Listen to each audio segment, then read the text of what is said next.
7 मार्च को जो हमने प्रोग्राम किया, आज का दिन नाइस फाउंडेशन डे है। अभी आप जो मेरे पीछे देख रहे हैं ये हैं हमारे स्टूडेंट्स जिन्होंने हमारे course certificate in integrated medicine या CNTP सर्टिफिकेशन इन नीम थेरेपी प्रैक्टिशनर कोर्स या CAAR जिसे हम बोलते हैं certification in autism and ADHD reversal course. तो ये कोर्स के जो छात्र हैं जिनका फाइनल पूरा एग्ज़ाम हो गया है और आज कॉन्वोकेशन में आए हैं और आपके पीछे देख रहे हैं ऐसे इस बार करीब 350 हमारे स्टूडेंट्स को कॉन्वोकेशन में ऑनर किया गया।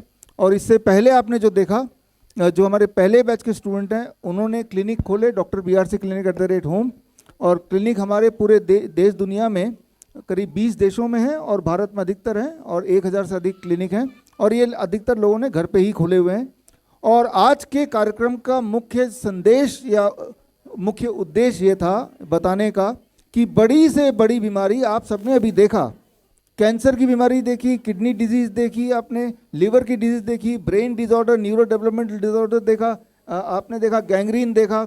ये वो सारी बीमारियां हैं उन पेशेंट्स की जो पूरे भारत में चाहे एम्स हो, चाहे अपोलो हो, चाहे फोर्टिस हो और बड़े से बड़े या मैक्स हो, ये सारे हॉस्पिटल में जाके जब उनकी हालत बद से बदतर हो गई और कोई उम्मीद नहीं रही, तब वो लोग इन हमारे इस तरह के स्टूडेंट्स ने जो छोटे छोटे क्लिनिक खोले वहाँ पे गए और आपने देखा कि जिनका क्रिएटिनिन 7-8 चला गया था वो 2 से नीचे आ गया, जिनका हफ्ते में 3 डायलिसिस हो रहा था वो पूरी तरह छूट गया, जिनके पैर गल गए थे, surgery is the only option बोल दिया था, उनका पैर पूरी तरह ठीक हो गया। स्टेज पे आके अपने आपको दिखाया लिवर के पेशेंट्स की बुरी हालत, उनका SGPT, SGOT, उनका बिलीरुबिन और उनका हीमोग्लोबिन, सारा आंकड़े यहाँ पे दिखाए। वो पेशेंट खुद आया और उसके बाद जस्ट हमारे ये जो स्टूडेंट्स हैं, इसी तरह के स्टूडेंट्स हैं, जब क्लिनिक में आए वो पेशेंट वो पूरी तरह ठीक हो गए।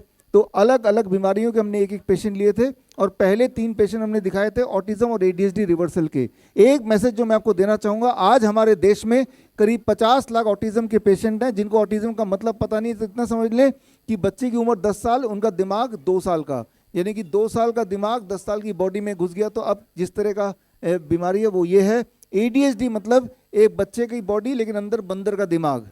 तो ऐसे बच्चे स्टेज पे आए थे, ना केवल स्टेज पे आए, उन्होंने गाना सुनाया, उन्होंने बोल के दिखाया जो बोल नहीं पाते थे, माँ बाप के आगे तीसरा वर्ड। और ऐसे बच्चे जो ऑटिज्म के शिकार थे उन्होंने अच्छी पेंटिंग बनाई, वो पेंटिंग एग्जीबिशन हमने लगाया और पेंटिंग एग्जीबिशन को बड़े चाव के साथ हमारे जो ऑडियंस थी उनमें से कई लोगों ने वो पेंटिंग खरीदे भी और वो पेंटिंग हमने ऐलान भी किया। और जो पेंटिंग बिकी है उनकी राशि उन्हीं स्टूडेंट्स को, उन्हीं बच्चों को जो ऑटिज्म के पेशेंट एक टाइम पे माने जाते थे, एक टाइम पे जिनको आज से 3 महीने पहले ही तक बोला गया कि ऑटिज्म के बच्चे जिंदगी भर माँ बाप पे निर्भर रहेंगे, वही वाले बच्चे ने पेंटिंग बना के दिखाया। वो पेंटिंग बिका भी, ये पैसा भी उनको जाने वाला है। तो मैसेज बहुत क्लियर है। अगर आप जो लोग मुझे सुन रहे हैं, आपके आसपास कोई ऑटिज्म का बच्चा है, कोई ADHD का बच्चा है, तो हमसे कांटेक्ट कराएं। bishrup.com/autism में जाके फॉर्म भर सकते हैं। वो ऑटिज्म का इलाज हम पूरी तरह से मुफ्त करते हैं, इसमें कोई पैसा लेते नहीं है। इसमें हमारे पास 5000 लोगों के डेटा है, 5000 ऐसे बच्चों का ये पेन ड्राइव है। आज का जो प्रेस कॉन्फ्रेंस से पहले मैंने हेल्थ मिनिस्ट्री वगैरह सब जगह, मेडिकल काउंसिल, मेडिकल एसोसिएशन, उन सबको पत्र लिखा, इंडियन मेडिकल एसोसिएशन को, कि हमारे डेटा देखो और आप ये खुद ही जांच करो। हमारे पेशेंट रहेंगे स्टेज पे, ये 5000 का डेटा अलग से है कि भाई ऑटिज्म ठीक होता है, ADHD ठीक होता है, किडनी फेलियर ठीक होता है और लिवर डिजीज ठीक होती है, कैंसर ठीक होती है और ठीक होने और घर पे होती है आसानी से, वो ही मुफ्त में होती है। लेकिन आप देख रहे होंगे कि यहाँ पे एक भी मेडिकल फर्टिलिटी से कोई नहीं आया क्योंकि वो अपनी आंखें बंद रखना चाहते हैं। उनका ध्यान पूरी तरह से HPV वैक्सीन पे। फिलहाल तो HPV वैक्सीन का खेल जो देश में चल रहा है, इसका उजागर करना भी आज का मेरा मकसद था। और क्लियर शब्दों में बोल रहा हूँ, जो HPV का खेल भारत में चल रहा है वो पूरे देश को बांझ बनाने का, इनफर्टाइल करने का कैंपेन चल रहा है। इनफर्टाइल करने के लिए बहाना मार रहे हैं कि हम बच्चों की चिंता है, आगे सर्वाइकल कैंसर भारत में ना हो। सर्वाइकल कैंसर की बीमारी तो हमारे भारत में अभी भी नहीं है। आप में से कितने लोग ऐसे हैं जो सर्वाइकल कैंसर के बीमार लोगों को जानते हैं, राइट? मैं इतने साल से इस फील्ड में हूँ, मुझे अभी तक 1 या 2 ऐसे पेशेंट मिले होंगे और वो भी पूरी तरह ठीक हो गए। तो सर्वाइकल कैंसर जो होता है वो किसी वायरस की वजह से ना होके वो हाइजीन प्रॉब्लम है। तो अगर वो हाइजीन प्रॉब्लम है तो बच्चियों को ठीक से सैनिटरी नैपकिन मिले, उनको अच्छा खाना मिले, ये न्यूट्रिशन की प्रॉब्लम है तो ठीक से न्यूट्रिशन मिले। तो जो पैसा वैक्सीन पे खर्च कर रहे हैं, यानी कि बाहर से विदेशी को वैक्सीन के, आज अभी आपको पता है बिल गेट्स की बात आपको पता है, एप्स्टीन फाइल की बात पता है। तो हो ये रहा है कि एक तरह से मैं तो बोलूँगा ये ब्लैकमेल करके बाहर के जो लोग हैं, मर्क कंपनी है, बड़े बड़े फार्मा लॉबी है, कुछ भी हमारे देश में बेच रही हैं। अब हमारे मिनिस्ट्री या गवर्नमेंट ऑफ इंडिया की मजबूरी है कि उसको किसी न किसी बहाने हमारी जनता पे ठोके जा रहे हैं, बोल रहे हैं मुफ्त में। मुफ्त में कैसे हो सकता है? हमारे आपके पैसे से ही तो वो लिया जा रहा है, और वो पैसा हमारे देश में नहीं खर्च हो रहा है, वो बाहर जा रहा है, और बदले में जहर खरीदा जा रहा है। जहर का नाम है HPV वैक्सीन, जो मैंने आपको सारे सबूत दिखाए। आज से 10 साल बाद आप याद करेंगे जिस तरह से आज से ठीक 6 साल पहले इसी ऑडिटोरियम में 29 नवंबर 2020 को मैंने आपको वीडियो भी दिखाया, मैंने बताया था कि भाई कोविड का वैक्सीन आएगा तो मत लगाइएगा, और लगाएंगे तो राम राम सत्य हो जाएगा, बड़ी दिक्कत आ जाएगी। 6 साल पहले वो आज का सत्य, वो आज सत्य देख रहे हैं। ठीक इसी तरह से आज मैं बता रहा हूँ कि HPV वैक्सीन बिल्कुल मत लगाइए, ऐसे लोगों को भगाइए और लोगों को जागरूक कीजिए। आप देखेंगे आने वाले टाइम में जो गलती से जो लगा बैठे हैं उनमें इसका दुष्प्रभाव उसी तरह से दिखेगा जिस तरह से बाकी देशों में दुष्प्रभाव दिखा है। जिस तरह से हमारे देश में भी जब ट्रायल बेसिस पे 2009 में किया था, कई बच्चियां आंध्र प्रदेश की ट्राइबल गर्ल्स जब मरने लगी थी, बेहद बीमार पड़ी, कुछ बच्चियां मर भी गई, तब जाके आदिवासियों का दिमाग खुला और उन्होंने बिल गेट्स के जो भी उनके ऑफिशियल्स थे उनको भगाया वहाँ से, उनके ऊपर केस भी दर्ज है सुप्रीम कोर्ट ऑफ इंडिया में। तो पहला मकसद आज हमारा कॉन्वोकेशन है। कॉन्वोकेशन के कुछ पार्टिसिपेंट्स आप यहाँ पे देख ही रहे हैं, हमारे पूरे देश में और पूरा बाहर 20 देशों में मिला के 1000 से अधिक डॉक्टर PRC क्लिनिक हैं। छोटे छोटे दिखने में क्लिनिक, उनकी फ़ोटो दिखाई, लेकिन मैं आपको बता सकता हूँ कि उन क्लिनिक में जो हमारे स्टूडेंट्स हैं, इनके पास जाएंगे तो आप देखेंगे कि जो बीमारी आपको लगता है कभी ठीक नहीं हो सकती, 15 साल 20 साल से परेशान है, वो कुछ दिनों में ठीक हो जाती है। और ये नॉलेज आप खुद भी ले सकते हैं, हम मेरे स्टूडेंट बन के जैसे ये बने हैं, या हमारे वीडियोस देख के या हमारी किताबें पढ़ के। ज़रूरी की कोर्स ही करना ज़रूरी है, वीडियो देखिए, किताब पढ़िए। फाइनली मैं एक आखिरी बात बोलना चाहूँगा, you don't need medication, you just need education. और जब भी सरकार बोले कुछ मुफ्त में मिल रहा है तो अलर्ट हो जाइए, शक से देखिए उसको, सबूत मांगिए। मुफ्त में सरकार सिर्फ वही दे सकती है जिससे उनको फ़ायदा हो, और कोई चीज़ मुफ्त में होती नहीं है। वो चीज़ हमारे टैक्स के पैसे से, हमारे टैक्स के पैसे से अगर खर्चा करना ही है तो न्यूट्रिशन पे खर्चा करके दिया जाए बच्चों को, या हाइजीन पे खर्चा करके दिया जाए, बजाय इस बात के कि बाहर से वैक्सीन खरीद के वहाँ दे रहे हैं, वो भी एक पॉइजन।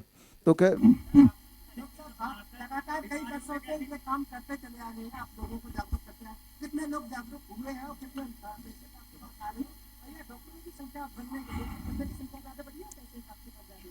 देखिए, दोनों की संख्या काफ़ी बढ़ गई है। 2020 से पहले की बात सोचें तो लोगों को आयुर्वेद, नेचुरोपैथी पे उतना भरोसा नहीं था, लेकिन आज आप देखेंगे जब पोल खुलती जा रही है एलोपैथी लॉबी की, जब बात पता चलती जा रही है कि ये षड्यंत्र है, चाहे कोरोना है, कोरोना वैक्सीन है, मंकी पॉक्स है, तो अब कोई भी एलोपैथी में जाना नहीं चाहता है। अब आप देखेंगे देश में आयुर्वेदिक हॉस्पिटल ज़्यादा खुले हैं, नेचुरोपैथी हॉस्पिटल ज़्यादा खुले हैं, लोगों ने अपना लाइफस्टाइल चेंज करना शुरू कर दिया। आपकी थेरेपीज अपनाकर कितने दिनों में बीमारियों में फ़र्क देखने को मिल जाएगा? देखिए कितने दिनों तक, दिनों में हमारा जो मेडिकल कैंप होता है महीने में एक बार होता है, 72 आवर कैंप, उसमें तो 3 ही दिन में दिख जाता है, 3 डेज। हर महीने के आखिरी फ्राइडे, सैटरडे, संडे मेरे सोशल मीडिया में लाइव हम करते हैं, 3 दिन में फ़र्क दिखता है। और उसमें DIP डाइट होता है, हॉट वाटर इमर्शन होता है, और जो ग्राउंडिंग होती है, वो सारी चीज़ें जो वैसे भी आप घर पे कर सकते हैं, उसके लिए हमारे कैंप में आने की आवश्यकता भी नहीं है। तो आज हमने एक किताब रिलीज़ की, किताब है ये natural DIP diet for boss.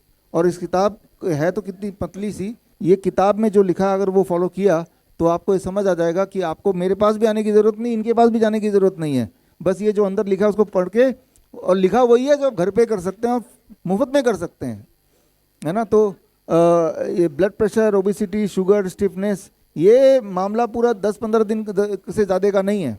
उससे ज़्यादा अगर किसी को ये चल रहा है, इसका मतलब कि वो गुमराह है। नाम लिया है प्रधानमंत्री जी का भी नाम है, उसमें इतनी तरह बच्चों के साथ करके आए हैं, क्या महाप्रयोग लगाकर उनको हटाना चाहिए? हाँ देखिए, एप्स्टीन फाइल से हम तो मेडिकल फील्ड के बारे में ज़्यादा बात करते हैं, तो मैंने इससे जोड़ के उसका नाम लिया। मैं आपके सवाल का भी जवाब देता हूँ अभी। एप्स्टीन फाइल से परतें खुलती जा रही हैं। जो आपको लग रहा था कि कोरोना अपने आप ही आ गया है, जबकि 2017 में ही इप्स्टीन फाइल के जरिए बिल गेट्स और इप्स्टीन के बीच में जो वार्तालाप है उससे क्लियर होता है कि तभी उन्होंने ये प्लानिंग कर ली थी किस तरह से पैंडमिक दुनिया में लाया जाए, 2017 वाला। ठीक इसी तरह से 2011 में वो प्लान कर रहे थे किस तरह गरीबों को दुनिया से हटाया जाए। तो इप्स्टीन फाइल के पन्नों को पढ़ेंगे तो पता चलेगा कि जो आपको दिख रहा है कि अरे कोरोना आ गया, अचानक वैक्सीन बनाना पड़ा, ये सारी पहले से ही प्री प्लान्ड है। और रहा सवाल कि इतने सारे देशों में आप देख रहे होंगे प्रोपेगेंडा मीडिया बार बार 2020-21 में बता रही थी, देखो जी यूएसए में भी कोरोना आ गया, यूके में भी आ गया, ऑस्ट्रेलिया में भी आ गया, जिससे आपको भरोसा हो कि ये झूठ नहीं हो सकता, नहीं तो सारे देश एक साथ क्या मिल गए। अब इप्स्टीन में आप देखेंगे, जैसे आपने बोला प्रधानमंत्री जी का नाम है, ज़रूर है उसमें, और इसी तरह से कई सारे और देशों के प्रधानमंत्री जी का नाम है। दुनिया में 200 देश हैं, बस 200 प्रधानमंत्री को अपने कब्जे में कर लो। ब्लैकमेल करने के कई सारे तरीके आज हैं। आज की तारीख में जो लीडर होते हैं, पहले तारीख के समय का चंद्रशेखर आज़ाद, भगत सिंह तो है नहीं, वो उनके पास इतनी उनके ऐसे ऐसे उनके कारनामे हैं कि उनको ब्लैकमेल करना ज़रा मुश्किल नहीं है।